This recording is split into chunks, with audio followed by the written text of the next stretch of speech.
ఉద్యోగాల పేరుతో నిరుద్యోగుల్ని నిండా ముంచిందో సంస్థ. విశాఖ ఐటీ సెజ్లో Axalt India private limited board తిప్పేసింది.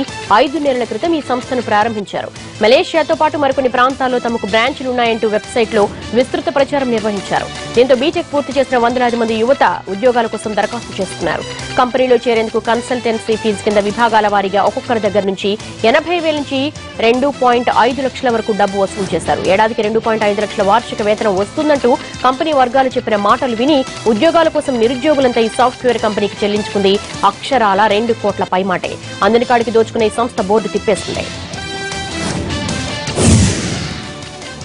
Srikalahasti ఆలయ భద్రతపై ప్రభుత్వం ప్రత్యేక దృష్టి సారించింది. ఉగ్ర దాడులకు అవకాశం ఉందని హెచ్చరికలు వచ్చిన క్రమంలో డాగ్ స్క్వాడ్, బాంబ్ స్క్వాడ్లలో ఆలయ భద్రతను నిరంతరం పర్యవేక్షిస్తున్నారు. అలాగే ప్రధాన ఆలయంతో పాటు ఆలయ పరిసరాల్లో 30 సీసీ కెమెరాలు ఏర్పాటు చేశారు.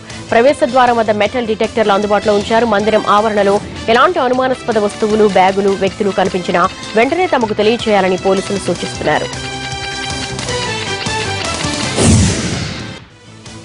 కరీంనగర్ జిల్లా వేములవాడ శ్రీ రాజరాజేశ్వరి దేవాలయం భక్తులతో కిటకిటలాడింది. శని త్రయోదశి కావడంతో భక్తులు వేలాదిగా తరలివచ్చారు. రాజన్నను దర్శించుకున్న తర్వాత భీమేశ్వర ఆలయంలో కొలువైన నవగ్రహాలకు ప్రత్యేక పూజలు నిర్వహించారు. శనీశ్వరుడికి తైలాభిషేకం జరిపించారు.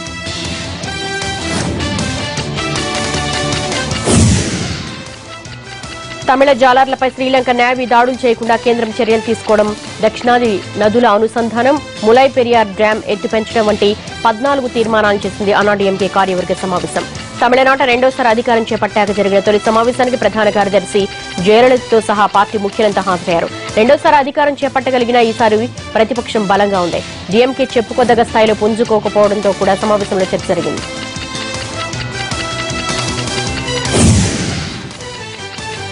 ధరల పెరుగుదల అంశం జమ్మూ కాశ్మీర్ అసెంబ్లీని కుదిపేసింది. రాష్ట్రంలో అడ్డు అదుపు లేకుండా పెరిగిపోతున్న ధరలకు కళ్లెం వేయడంతో కేంద్ర రాష్ట్ర ప్రభుత్వాలు విఫలమయ్యాయని ఆరోపిస్తూ ప్రతిపక్ష కాంగ్రెస్ నేషనల్ కాన్ఫరెన్స్ సభ్యులు నిరసనకు దిగారు.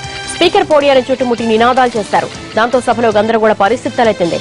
పరిస్థితి చక్కదిద్దడానికి ప్రయత్నించిన మార్షల్స్ తో సభ్యులు తోపులాటకు దిగారు.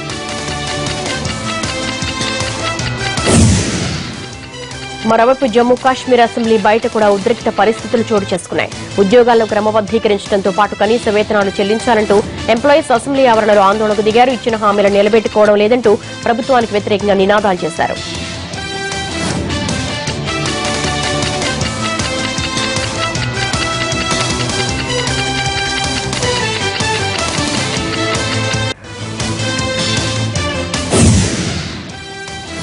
భారత క్రికెట్ చరిత్రలో కొత్త అధ్యాయం మొదలైంది. ప్రయోగాత్మకంగా జరుగుతున్న పింక్ బాల్ టెస్టుకు కోల్కతా ఈడెన్ గార్డెన్ వేదికైంది. భవానీపూర్, మోహన్ బాగాన్ టీంల మధ్య హిస్టారికల్ పింక్ బాల్ టెస్ట్ ప్రారంభమైంది. ఈ మ్యాచ్ కోసం ఈడెన్ గార్డెన్ స్టేడియాన్ని ప్రత్యేకంగా పింక్ కలర్ తో ముస్తాబు చేశారు.